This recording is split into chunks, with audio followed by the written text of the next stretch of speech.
A internet caiu. O e-mail falhou. Maquininha travou. E o cliente se mandou. A Alu Telecom tem uma das melhores coberturas em fibra ótica do Brasil. São mais de 17 anos de experiência e 35 mil quilômetros de fibra ótica espalhados pelo país. Acesse o site e saiba mais. Alu Telecom. Conexão de verdade.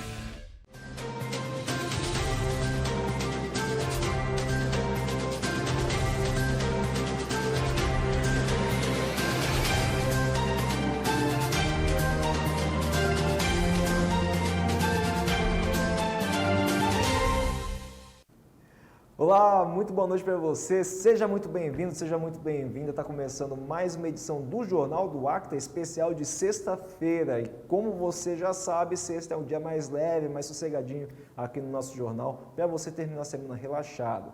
E hoje a gente vai trazer no ActaTech uma edição especial com um procurador aqui de Alagoas, que fala a respeito da legislação do Estado, a respeito do uso da inteligência artificial no poder público. Também tem, dentro do ActaTech, informações sobre uma outra resolução, dessa vez do TSE, sobre a inteligência artificial nas eleições, que é o que está preocupando muita gente. Além disso, tem um compacto e muito mais para você. A gente vai fazer um intervalo comercial rapidinho e volta já já, não sai daí.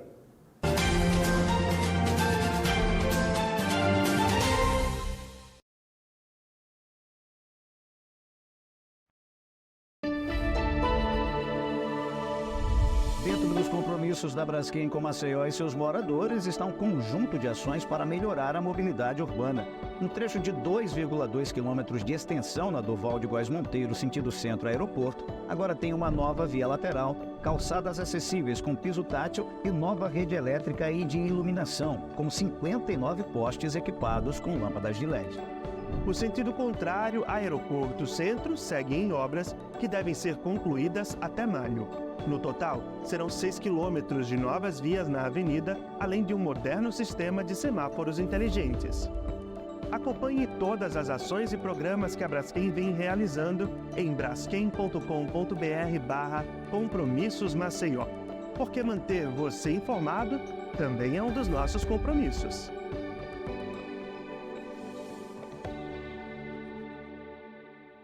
Programa Correria apresenta Beatriz, um ano no corre com IPVA zero.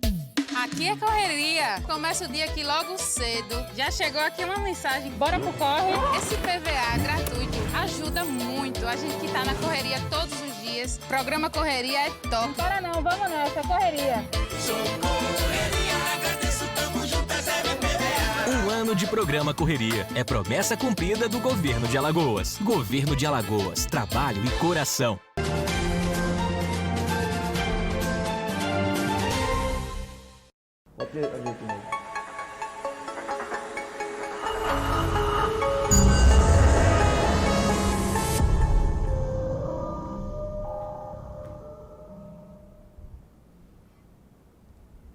Muito bem, no ActaTech de hoje o assunto é extremamente necessário, importante e atual, principalmente nessa época em que nos encontramos, aliás, neste ano em que nos encontramos, que é ano eleitoral. E tem uma coisinha que está preocupando muita gente e que já começou, inclusive, a render investigações e apurações da polícia em alguns estados, em algumas cidades aqui no país, que é o uso da inteligência artificial nas eleições.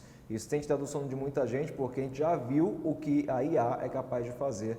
E nessa disputa eleitoral em que do pescoço para baixo é tudo canela, né? Então gera bastante preocupação e é preciso que as autoridades e todo mundo fique atento também a essa questão, a esse assunto. E Alagoas, diga-se de passagem, saiu na frente com uma regulação a respeito dessa área da inteligência artificial. E para conversar um pouquinho mais com a gente a respeito disso, eu estou recebendo aqui no estúdio, vai dividir a tela, o procurador Luiz Vale. Procurador, bem-vindo aqui ao Jornal do Acta. Muito obrigado pela sua presença. Eu que agradeço o convite, é uma honra enorme para mim participar desse jornal e também falar deste tema que é um tema imprescindível, é um tema de presente, não é um tema de futuro, diga-se de passagem, que a inteligência artificial, em suas mais variadas dimensões, ela tem permeado a nossa vida, inclusive impactado dos mais diversos ramos jurídicos, também no âmbito do direito eleitoral não é diferente. Infelizmente, ela tem sido usada muito para o bem, mas tudo que vem para o bem tem a galera que pega e usa para o mal, e é um desafio grande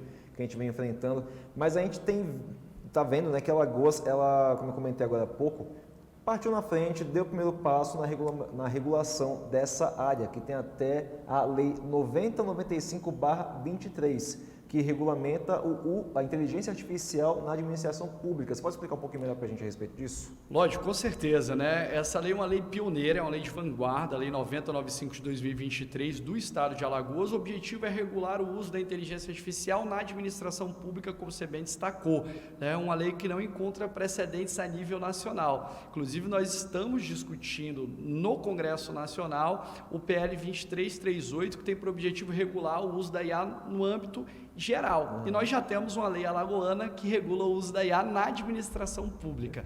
Quais são os objetivos centrais dessa lei? Primeiro, estimular a inovação. Nós sabemos que o uso da inteligência artificial é importante, inclusive, para que nós possamos racionalizar a atividade administrativa, até mesmo otimizando a forma de prestação de serviços públicos. Mas, ao mesmo tempo, nós precisamos de uma salvaguarda em termos de proteção de direitos e garantias fundamentais. Ou seja, né, o uso da inteligência artificial não pode impactar de forma negativa no administrado. Por isso que é importante que nós tenhamos o uso baseado em aspectos seguros, como, por exemplo, aqui eu poderia destacar a necessidade de transparência em relação a essas ferramentas de IA que são utilizadas, por exemplo, pela administração pública. Então, uma lei de vanguarda, uma lei que, inclusive, já traz conceitos conectados, por exemplo, com a ideia de IA generativa, né? Para quem não conhece, a inteligência artificial generativa são sistemas computacionais inteligentes que têm a possibilidade de criar conteúdo novo, seja uma imagem, um vídeo, ou até mesmo um dado sintético, né? Ou textos também. E a lei já trata do conceito de IA generativa, se preocupa com o estímulo à inovação, mas também garante ao cidadão a possibilidade até mesmo de contestar eventuais usos inadvertidos da inteligência artificial. Doutor, e essa lei vem para regulamentar o uso da inteligência artificial no setor público, mas quais vantagens que a gente pode apontar aqui que podem, né, que a gente pode ver a melhora dos serviços com o uso da inteligência artificial? Nós temos alguns exemplos, inclusive, de casos práticos, né? No estado de Alagoas, nós temos um sistema computacional inteligente que é utilizado pela própria Secretaria de Estado da Fazenda, né, chamado NISE, que permite uma interface, uma comunicação com o cidadão para a prestação de alguns serviços mais simples, né, inclusive expedição de alguns documentos, certidões, que facilita ali a comunicação do cidadão com o poder público, racionalizando a atividade. Você ganha tempo também nisso, né? Sim, você ganha tempo, você otimiza a sua atuação, né? E nós temos ali o sistema computacional sendo utilizado para concretizar o princípio da eficiência administrativa, para prestar um serviço de forma célere e adequada, mas sempre pensando, é importante que se diga também, e há essa salvaguarda, essa proteção no estado de Alagoas, na disponibilização do atendimento físico, né? Porque nós temos a nossa Lei 14.129, que é a lei que trata do governo digital, e que se preocupa também com os vulneráveis digitais, aquelas pessoas que não conseguem acessar o serviço dessa forma, e, portanto, o Estado também tem que disponibilizar essa estrutura. Ou seja, nós já temos a utilização da inteligência artificial para facilitar a prestação de serviço público, com todo o cuidado também em relação aos chamados vulneráveis digitais. Muito bom, quer dizer, então, que, né, vamos todo mundo partir para a IA e quem não tiver acesso, boa sorte, não é assim também, né? Muito pelo contrário, tem-se a preocupação de tratar aqueles que não têm a possibilidade de acessar esse tipo de tecnologia de forma adequada, inclusive com todo o aparato e a estrutura administrativa que se faça necessário. Perfeito, perfeito. Eu tenho aqui um outro número, que é a resolução número 23610/2019, que fala a respeito do uso da inteligência artificial na propaganda eleitoral, que foi inclusive o tema que eu usei para abrir aqui a nossa conversa no Actatec, e é o ponto que tem tirado o sono de muita gente também. O que essa resolução traz de inovação para o uso da IA na propaganda política? Importantíssimo, né? Na verdade, o Tribunal Superior Eleitoral, ele agiu de forma vanguardista, né, na produção dessas resoluções. Na verdade, a resolução 23.610, né, ela foi aditada com o objetivo de regular o uso da inteligência artificial no processo eleitoral. De fato, é uma legislação que é amadurecida a nível de processo eleitoral em relação ao mundo como um todo, né? Porque o uso da IA no processo eleitoral, ele interfere diretamente nas bases do Estado Democrático de Direito, né? E, portanto, essa preocupação do TSE, que já havia regulamentado questões ligadas à tecnologia, como, por exemplo, o disparo automatizado, né, de informações falsas, as chamadas fake news, já gerou, né? Muita polêmica, muita confusão na última eleição. Que foi um dos grandes problemas da última eleição. E nesta eleição há uma preocupação com o uso da inteligência artificial também, inclusive para a produção de conteúdos que não são reais, que aí são as chamadas deepfakes, né? Que são imagens, vídeos, enfim, que são utilizados, né, que são criados muitas vezes para desvirtuar, né, a verdade de determinados fatos. Por isso que há uma preocupação do TSE, e nós já temos cases no mundo, e não precisa ir tão longe, a Argentina, nós tivemos a utilização de deepfakes durante o processo eleitoral, ou seja, a preocupação com a legitimidade do pleito e com o livre poder de escolha do cidadão, que não pode ali ser influenciado por informações falsas. E a gente sabe que é muito difícil hoje até mesmo você diferenciar um conteúdo que é gerado por IA de um conteúdo que não foi gerado por IA. Porque tem ficado muito bom, as deepfakes, inclusive, eu lembro quando a gente começou a ver, até o Bruno Sartori, que é muito conhecido por... acho que ele foi uma das primeiras pessoas a apontarem a deepfake, mostrar a deepfake, enfim. Naquela época, quando ele começou, acho que uns 2 ou 3 anos, era um negócio que você batia o olho assim e via, não, realmente, é fake. Mas hoje em dia está cada vez mais sofisticado, cada vez mais avançado e difícil você diferenciar o que foi criado pela IA do que é uma coisa real, né? Exatamente, você precisa de um mínimo de indicação. Inclusive, se você pensar a nível mundial, nós tivemos discussões com grandes players do mercado da tecnologia, com a corte norte-americana, com o Congresso norte-americano, para debater eventuais rotulações, né, de conteúdos criados por inteligência artificial. Por isso que a resolução ela é de vanguarda, porque ela se preocupa com esse uso, que tem que ser como uso controlado, né? Eu não posso usar a inteligência artificial para gerar deepfakes e desvirtuar o poder de escolha do eleitor. Eu posso até utilizar a inteligência artificial, mas desde que eu atenda aos critérios adequados que estão postos, né, pelo Tribunal Superior Eleitoral e que dão o mínimo de segurança, né, o mínimo de segurança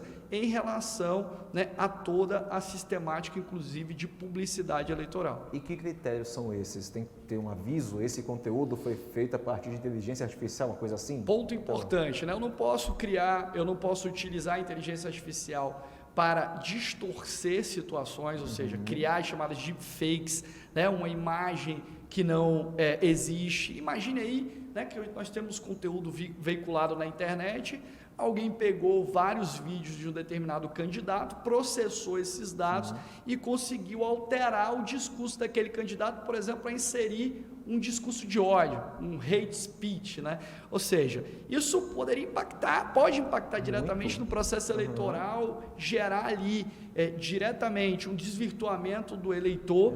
E por isso que, né, o Tribunal Superior Eleitoral destaca o seguinte: olha, há possibilidade de uso da inteligência artificial, mas ela será utilizada não para desvirtuar as informações, ela pode ser utilizada para facilitar a confecção e estruturação de campanhas, desde que haja rotulação, ou seja, a indicação de que aquele conteúdo foi gerado por inteligência artificial. O cidadão precisa saber que aquele conteúdo foi gerado por IA. Se foi, eventualmente, num documento, deve constar ali, houve alteração de uma imagem. Se, eventualmente, criou-se um vídeo, esse vídeo, no início, tem que ter a rotulação de que se trata de um vídeo criado por IA. De uma forma clara que é o que a gente chama, que eu tradicionalmente chamo de transparência aplicativa. Se eu estou usando a inteligência artificial, eu devo indicar que eu utilizei, para que o cidadão esteja consciente de que houve uma alteração ou, né, uma reformulação daquele tipo de conteúdo. Perfeito. E você citou agora há pouco o uso dos robôs, que foi um pesadelo da última eleição.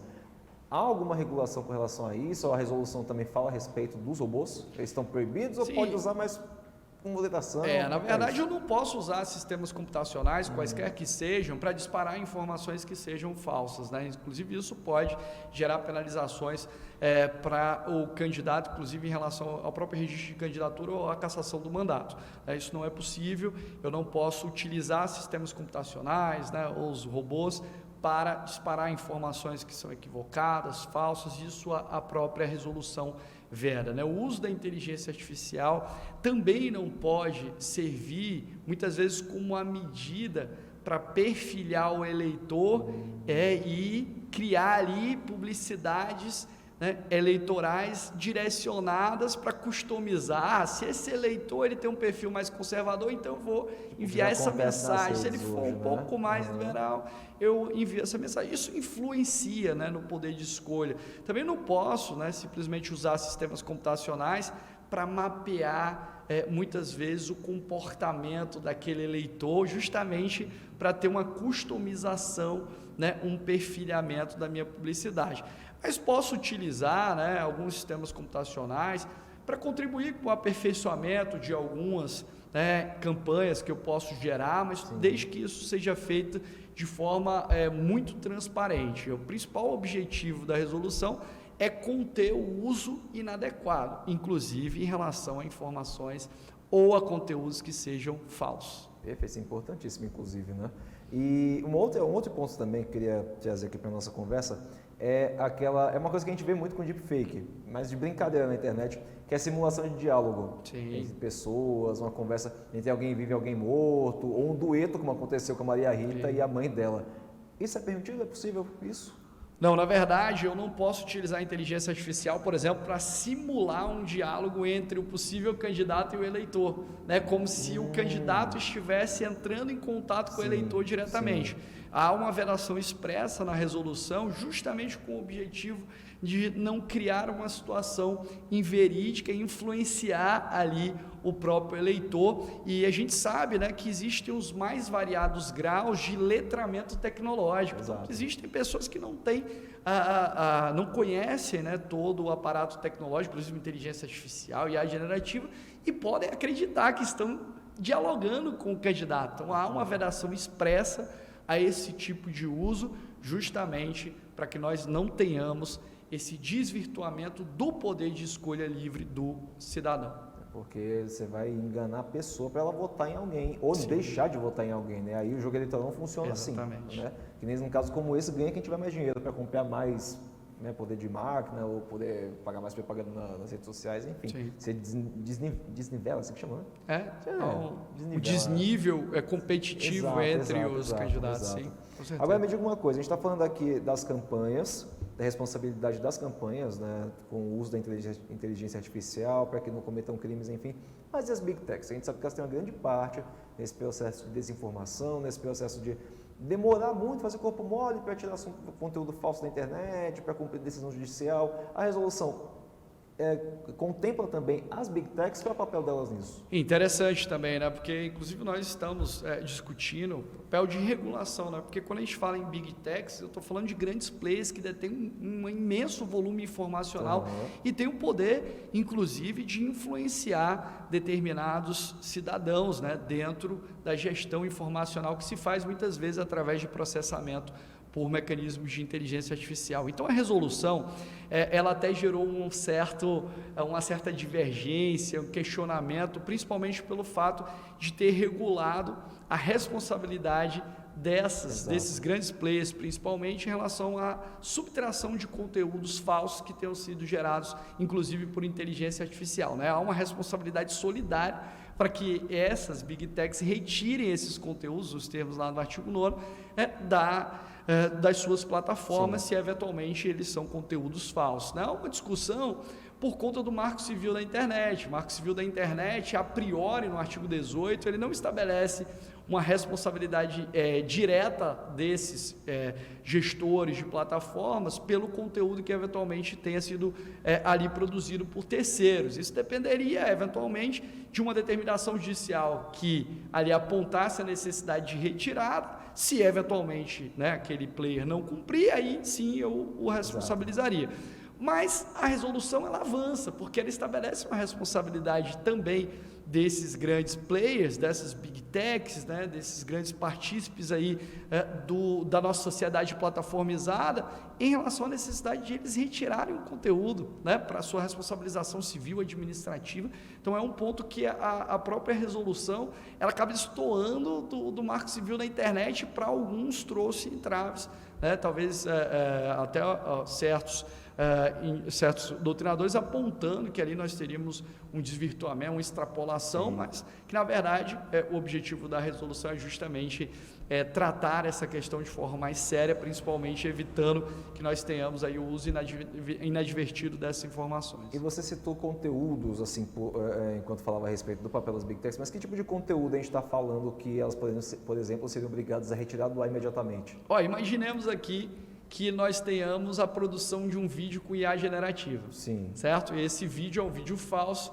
no qual alguém professa um discurso de ódio, um determinado candidato. Suponhamos que você é candidato, alguém deturpa o seu vídeo através do uso da IA generativa e coloca ali um discurso de ódio na tua fala. Sim. Esse tipo de conteúdo, né, conteúdos principalmente de cunho discriminatório, que muitas vezes ali permeiam a internet, devem ser subtraídos, e esses conteúdos falsos mesmo, né, conteúdos que se sabe que não foram produzidos verdadeiramente por indivíduos, foram produzidos por sistemas computacionais, uma imagem de um candidato, né, em outros processos eleitorais, na discussão de fake, foi ali criado um vídeo de um candidato que supostamente estaria consumido, né, entorpecentes, o que não era real, né?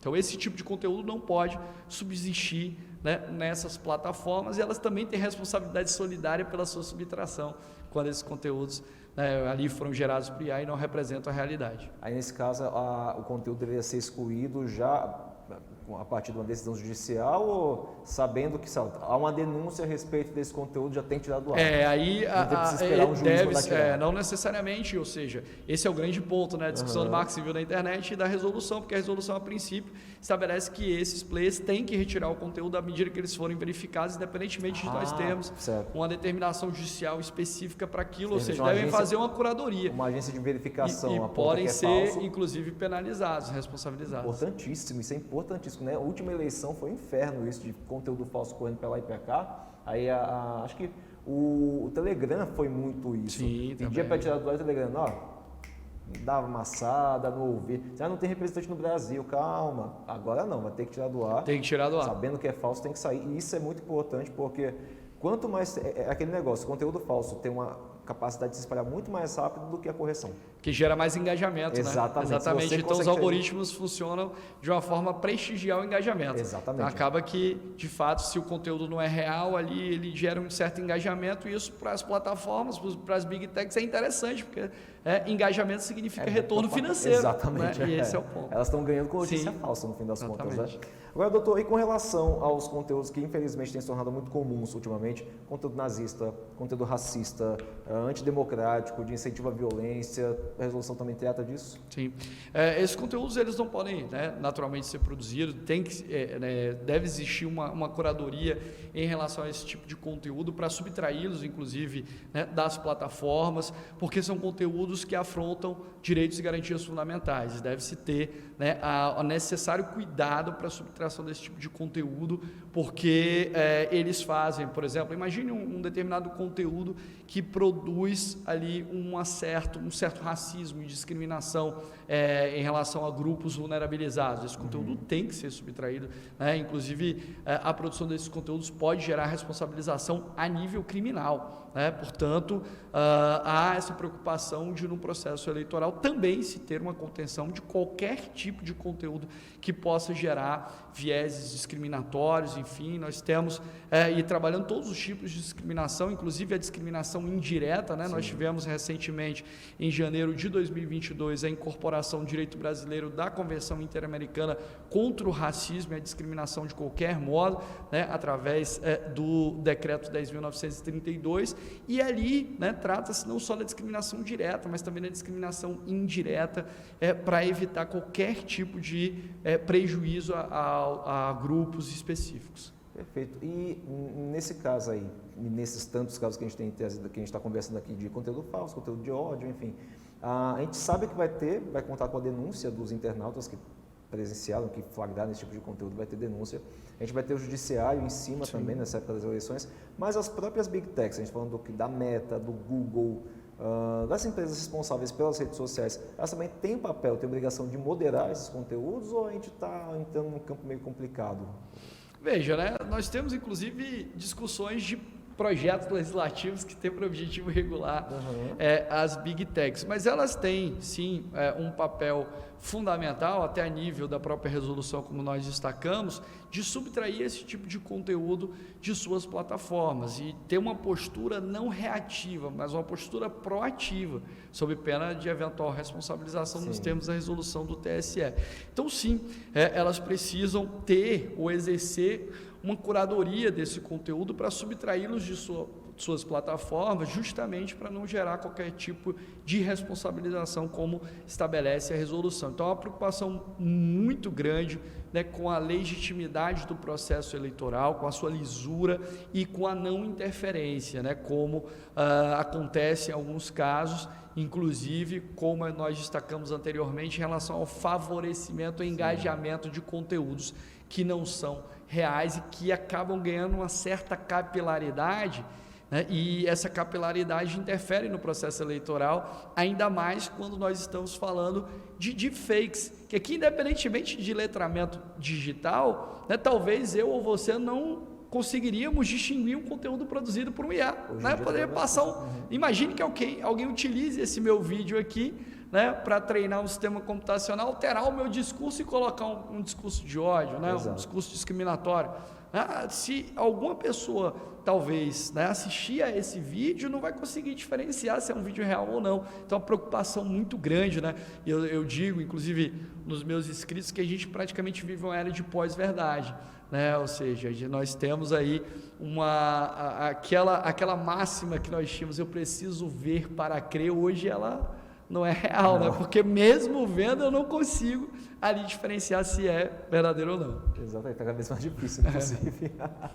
Doutor, para a gente fechar, ainda falando das Big Techs, caso elas não colaborem, caso aquele corpo mole que a gente está acostumado a ver, né, das Big Techs, caso elas não colaborem, elas podem ser punidas de alguma forma? Sim, na verdade a própria resolução fala numa responsabilidade civil e administrativa de forma solidária, né? Com a penalização, inclusive a níveis indenizatórios ou administrativos, para essa remoção do conteúdo, ou quiçá, né, a depender da circunstância e do que se caracterizar, uma possível responsabilização não só na esfera civil e administrativa, mas isso pode escambar para outros tipos de sanções. Então a gente tem aqui, né, sempre uma preocupação e um cuidado com essa responsabilização, até mesmo, e aqui eu faço um destaque importante, muitos dos que estão nos ouvindo, às vezes não sabem que nós temos hoje uma legislação que é a Lei Geral de Proteção de Dados, a LGPD, né, que é a nossa Lei 13.709 de 2018. Essa lei, ela tutela os dados pessoais dos indivíduos, dos cidadãos, de tal forma que esses dados não podem ser processados por sistemas computacionais inteligentes sem que se resguardem, né, os interesses do indivíduo, né, sem que você tenha toda, inclusive, a possibilidade de garantir a autodeterminação informativa, ou seja, eu delibero sobre os meus dados, se esses dados podem ou não ser utilizados em determinadas circunstâncias. E essa utilização inadvertida, por exemplo, de dados para processá-los, criar perfilhamento e gerar ali um direcionamento eleitoral, pode gerar uma responsabilização, por exemplo, administrativa à luz da LGPD. E se nós formos à LGPD, no artigo 52, nós temos sanções que podem ser aplicadas pela Autoridade Nacional de Proteção de Dados, que podem chegar em termos financeiros a 50 milhões de reais. Ou seja, né, há uma possibilidade de responsabilização não só na esfera da própria Justiça Eleitoral, mas no âmbito da NPD, né, se eu trato dados de maneira inadvertida, justamente para esse processo, e outros tipos de responsabilidades, inclusive civil, também para impor uma indenização, enfim, em determinados casos. Perfeito. Então, a legislação, a previsão de punição e a forma de a gente acompanhar, a gente monitorar, da gente ajudar a fazer cumprir essas resoluções, e vai ser importante a ajuda de todo mundo ficar atento nesse período eleitoral, porque o pessoal vem com sangue nos olhos e infelizmente não mais no nível apenas do debate, do diálogo, e sim, às vezes, com um golpe baixo ou com armas que não deveria estar usando, como, por exemplo, a inteligência artificial usada do modo errado, usada para o mal. Então é importante que todo mundo fique ligado nisso, porque vai ser feio esse ano. Ainda bem que temos legislação para nos proteger. E é perfeito, exatamente isso, né? O objetivo é resguardar a integridade do processo eleitoral, né? Evitando que nós temos aí, ou venhamos a ter qualquer tipo de desvirtuamento, né? O fato essa foi a preocupação do Tribunal Superior Eleitoral, em ter o mínimo de regulação para evitar o uso da inteligência artificial, desvirtuando a possibilidade de escolha do cidadão. A gente sabe que é muito difícil até mesmo, né, em algumas circunstâncias, mapear o uso dessas inteligências artificiais e monitorar, mas o TSE fez o seu papel, pelo menos de moderar a utilização desse tipo de recurso tecnológico, para que nós tenhamos minimamente, né, a lisura que se espera de qualquer escolha democrática. E que isso funcione. Doutor, muito obrigado pela sua participação aqui no Actatec. Eu que agradeço, é um grande prazer, obrigado pelo convite, estou à disposição para qualquer tipo de debate, esclarecimentos que se façam necessários. Então, a gente vai conversar bastante esse ano, porque tem muita coisa para conversar ainda nesse âmbito da tecnologia nas eleições. Até a próxima. Até mais, tchau, muito obrigado, prazer. Muito bem, esse foi o Actatec. Roda a vinheta, Léo.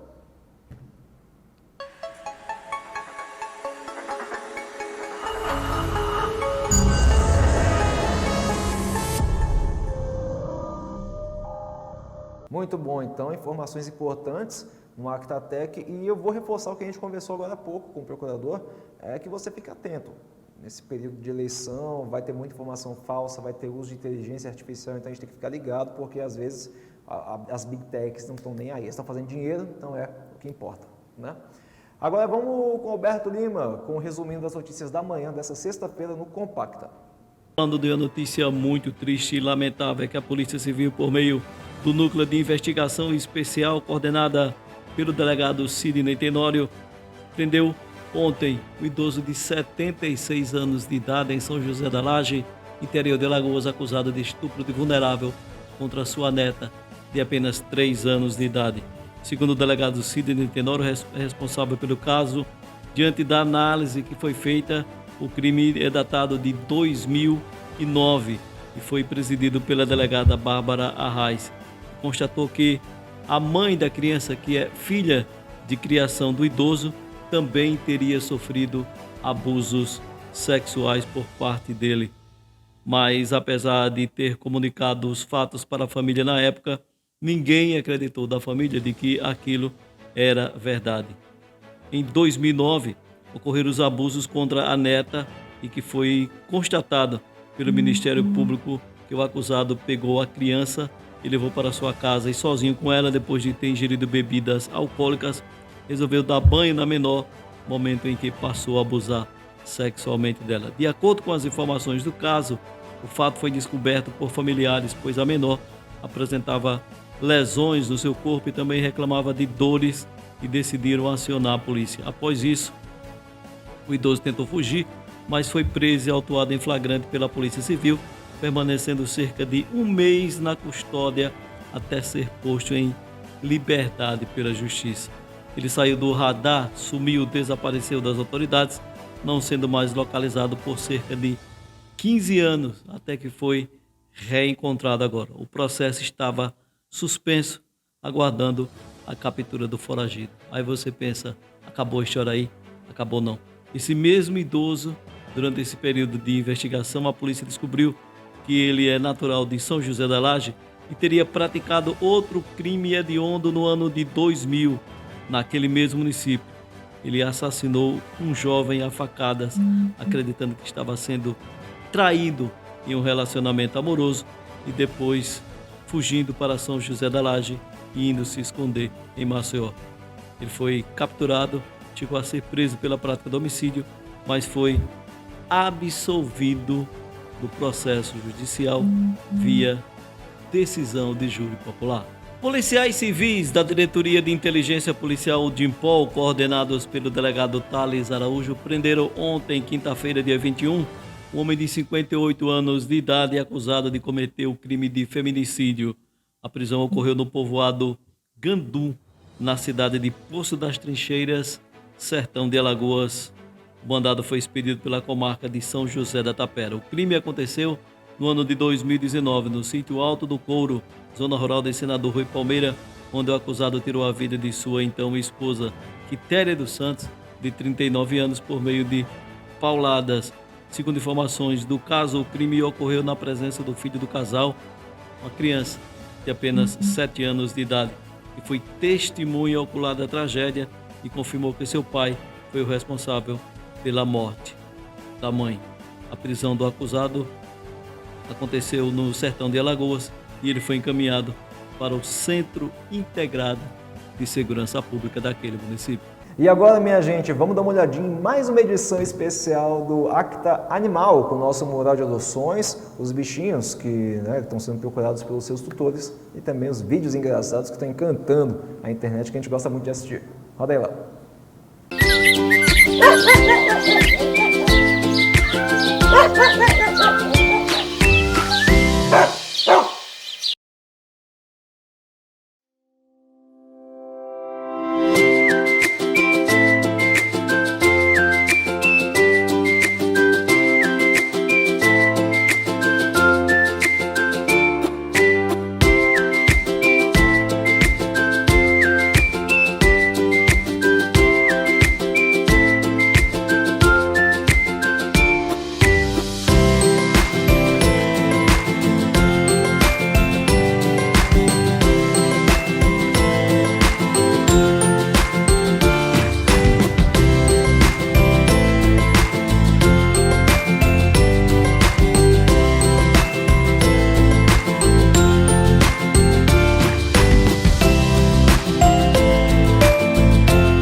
Muito bom. E amanhã, sábado, você já sabe, é dia do Papo Cabeça com Alberto Lima e ele faz o convite para você não perder a edição de amanhã, olha só.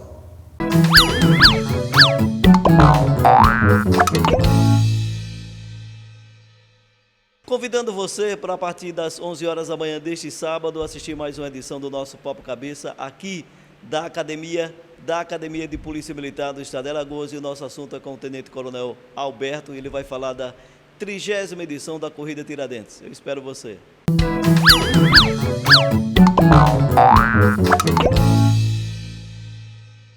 Tá imperdível, hein? Abraço para você, Alberto Lima. E com esse convite a gente vai encerrando mais essa edição do Jornal do Acta. Muito obrigado pela sua companhia. Segunda-feira a gente está de volta às 6h30, 6h40. É só ficar ligado nas notificações do YouTube ou no nosso grupo do Zap, nossa comunidade no Zap, que a gente sempre manda o link assim que entrar no ar. Tenha um ótimo fim de semana, aproveite bem. Segunda-feira esteja aqui inteiro, hein? Até lá, tchau.